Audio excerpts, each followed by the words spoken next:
मुंबईमध्ये कालपासूनच मुसळधार पावसाची हजेरी. हवामान विभागाकडून मुंबई, ठाणे, रायगडला ऑरेंज अलर्ट, तर पालघर, पुणे, घाटमाथ्याला रेड अलर्ट. काही ठिकाणी मुसळधार पावसाची शक्यता. हवामान विभागाकडून सतर्क राहण्याचं आवाहन. सायन परिसरात रात्री मुसळधार पावसाची हजेरी. हवामान विभागाच्या ऑरेंज अलर्ट नंतर जोरदार पाऊस, तर सखल भागामध्ये पाणी साचलं, वाहतूक विस्कळीत. माटुंगा या ठिकाणी देखील पावसाची तुफान बॅटिंग. पावसाची संततधार सुरू आणि त्यामुळे अनेक सखल भागामध्ये गुडघाभर पाणी साचलं. गुडघाभर पाण्यातून वाट काढत नागरिकांचा प्रवास.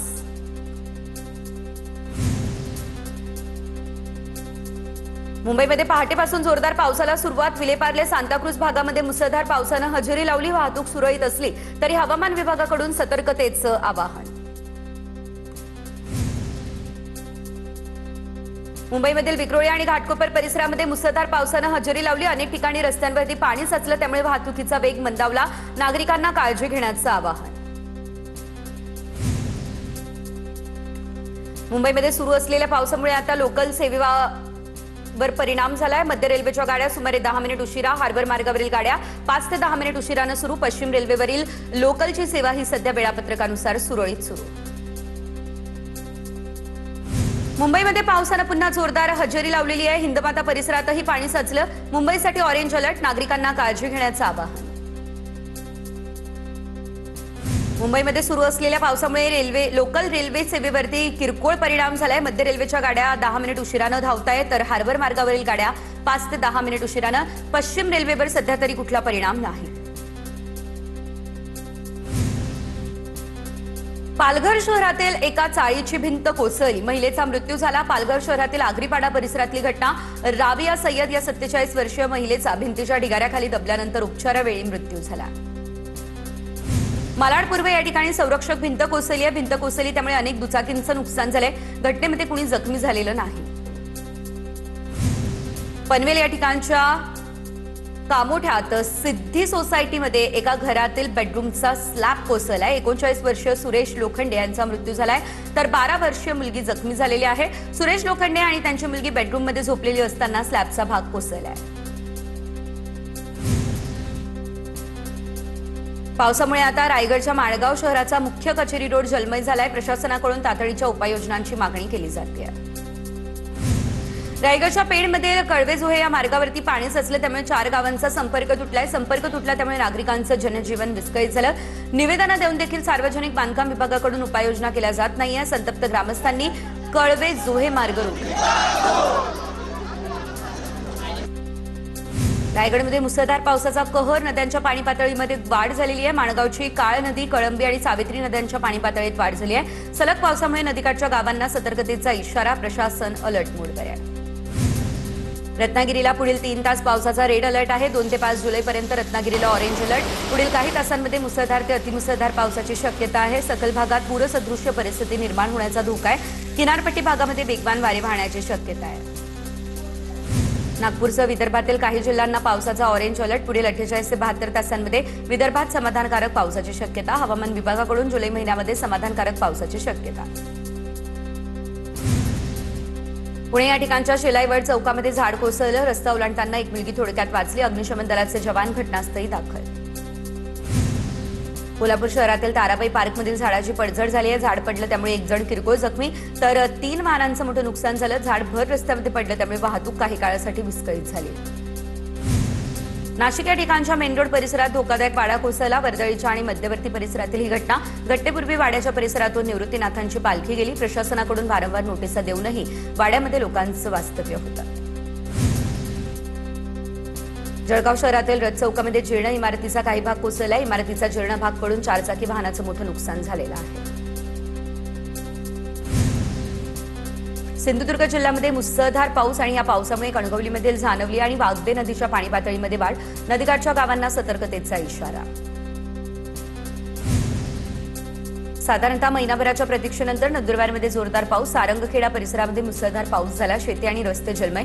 पावसामुळे पेरणी केलेल्या पिकांना नवसंजीवनी मिळण्याची आशा. छत्रपती संभाजीनगर या शहरामध्ये मुसळधार पाऊस झालेला आहे.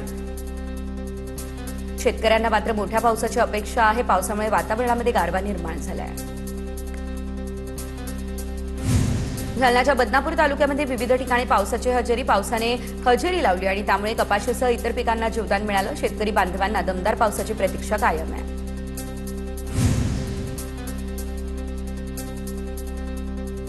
जून महिना कोरडा गेला आणि त्यानंतर इगतपुरी तालुक्यामध्ये मुसळधार पाऊस सुरू झालाय। पावसाचा जोर जर असाच राहिला तर येत्या महिनाभरात तालुक्यातील धरणं तुडुंब भरून राहणार आहेत। बुलडाण्याच्या मेहकर तालुक्यामध्ये 3 दिवसांपासून मुसळधार पाऊस सुरू आहे। मुसळधार पावसामुळे पैनगंगा नदीला पूर आलाय। पैनगंगा नदी दुथडी भरून वाहतीये। ब्रह्मपुरी, दुधा, रायपूर या परिसरामध्ये मोठ्या प्रमाणात पाऊस झालाय, त्यामुळे अनेक शेतांमध्ये पावसाचं पाणी साचलंय। वाशिममध्ये जोरदार पाऊस होतोय। पेरणी केलेल्या पिकांना आधार मिळतोय। वाशिम जिल्ह्यासाठी हवामान विभागानं पुढील काही दिवस मुसळधार पावसाचा इशारा दिलाय। प्रशासनाकडून आता नागरिकांना सतर्क राहण्याच्या सूचना देण्यात आलेल्या आहेत। बुलडाणा शहरामध्ये मुसळधार पाऊस सुरू झालाय। नागरिकांना उकाड्यापासून दिलासा मिळालाय। हवामान विभागानं बुलडाण्यासाठी ऑरेंज अलर्ट जारी केलाय। मुसळधार पावसामुळे आता ग्रामीण भागातील शेतकऱ्यांमध्ये आनंदाचं वातावरण आहे। नाशिकमधल्या नांदगाव तालुक्यामध्ये पावसाच्या सरी कोसळत आहे। खरीपाच्या पेरणीला पूरक पाऊस झालाय। बळीराजा सुखावलाय। बियाणे आणि खतं घेण्यासाठी शेतकऱ्यांची लगबग मात्र सुरू असल्याचं बघायला मिळतंय। केंद्रीय मंत्रिमंडळाच्या बैठकीमध्ये मान्सूनच्या परिस्थितीसंदर्भात चर्चा झाली। एल निनोच्या पार्श्वभूमीवर पंतप्रधान नरेंद्र मोदी यांच्याकडून आता संबंधित सर्व मंत्रालयांना पूर्वतयारीचे निर्देश देण्यात आले। यावर्षी मान्सूनच्या पद्धतीत बदल होण्याची देखील शक्यता आहे। खबरदारीच्या सूचना देण्यात आल्या। जिल्ह्यामध्ये 100 मिलीमीटर पाऊस झाला आणि त्यानंतरच शेतकरी बांधवांनी पेरणी करावी। जालन्याच्या जिल्हा कृषी अधिकाऱ्यांचं हे आवाहन आहे।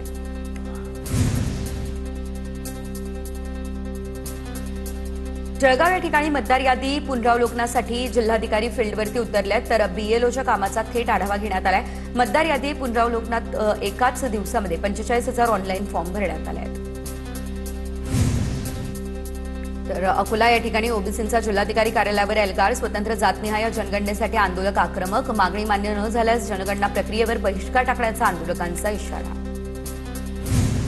व्हॉट्सअप युजरनेम फीचर भारतात सुरू करण्यासंदर्भात सरकारची मेटाला नोटीस। 3 दिवसांमध्ये युजरनेम फीचरबाबत सविस्तर स्पष्टीकरण देण्याचे मेटाला निर्देश। सल्लामसलतीशिवाय भारतात युजरनेम फीचर लागू न करण्याचे निर्देश। पिंपरी चिंचवड पोलीस आयुक्तालयाला 50 एकर जमीन देण्याचा राज्य सरकारचा निर्णय। तातवडीमधील जमिनीवरती आता पिंपरी चिंचवड पोलिसांचा राज। तर मुख्यमंत्री देवेंद्र फडणवीस यांच्या सूचनेनंतर महसूल मंत्री बावनकुळेंचा निर्णय। गृह विभागाला जागा हस्तांतरित करण्याचे बावनकुळेंचे आदेश। केंद्र सरकारने परराष्ट्र सचिव विक्रम मिस्री यांच्या सेवा वाढीला मंजुरी दिली। त्यांचा कार्यकाळ 14 जुलै 2027 पर्यंत 1 वर्षांसाठी वाढवण्यात आलेला आहे। मंत्रिमंडळाच्या नियुक्ती समितीने या संदर्भात मान्यता देण्यात आलेली आहे। बीडच्या टाकळीमधील खुले कुटुंबाचं आंदोलन स्थगित। पोलीस अधिकाऱ्यांकडून कारवाईचं आश्वासन। पाण्याच्या टाकीवरती चढून आंदोलन सुरू होतं। विलास घुले हत्या प्रकरण आरोपींवर मकोकांतर्गत कारवाई व्हावी, आंदोलकांची ही मागणी। कल्याणमध्ये हप्ता भरण्याच्या बहाण्यानं महिलेला घरी बोलावून बेदम मारहाण करण्यात आली। अश्लील कृत्य करत जीवे मारण्याची धमकी दिली। खडकपाडा पोलीस ठाण्यामध्ये दोघांविरोधात गुन्हा देखील दाखल करण्यात आला।